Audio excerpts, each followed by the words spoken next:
Good afternoon, everybody, and welcome to At World's Edge, the lore fantasy podcast. As you all know, I regularly do videos about Warhammer and Warhammer 40k. Actually, I haven't done any 40k videos, but I've definitely done some Warhammer videos in my time, and this is because that particular community, that game, and that lore is close to my heart, having played since 99, which is before I'm sure some of you have been born.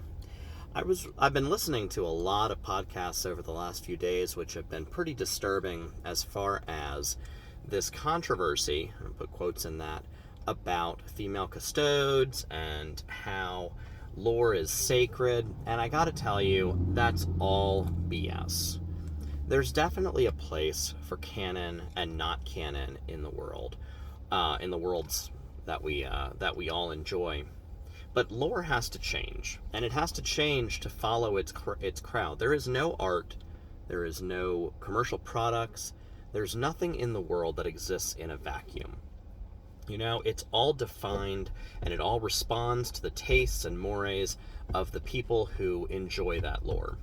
So I listened to a particularly disturbing set of sentences earlier today from a podcaster who was telling his followers, which is far more multitudinous than my own followers, I have to say, that it's important to gatekeep.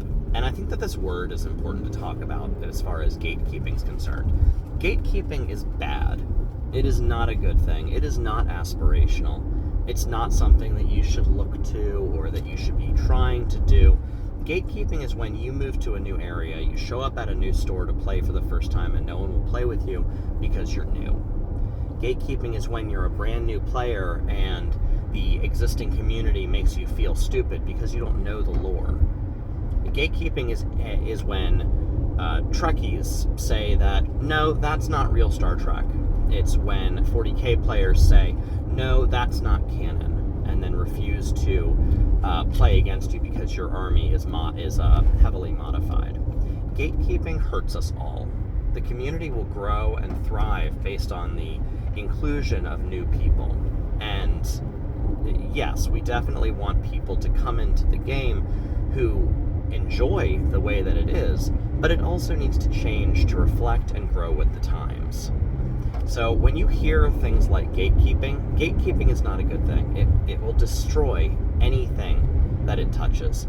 It is a way to make the community insular and inward-looking and regressive, and it will not grow and change. And quite honestly, for all of you people who play on the tabletop, for all of you people who play online, you don't want to play the same person 10 times in a row. You want some diversity. You want to see different people at the table.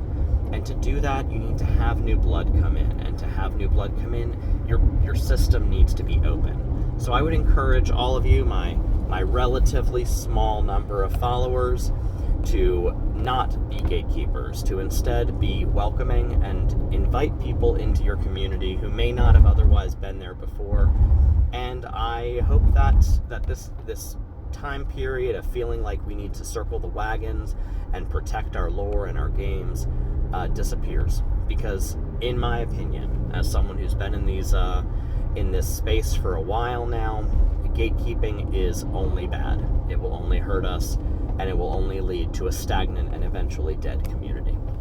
So with that said, I hope you all have a great day. I hope to release a video tomorrow about that'll intersect nicely with the one I did last week on Total War Warhammer 3's new Thrones of Decay expansion, and I look forward to seeing you all then.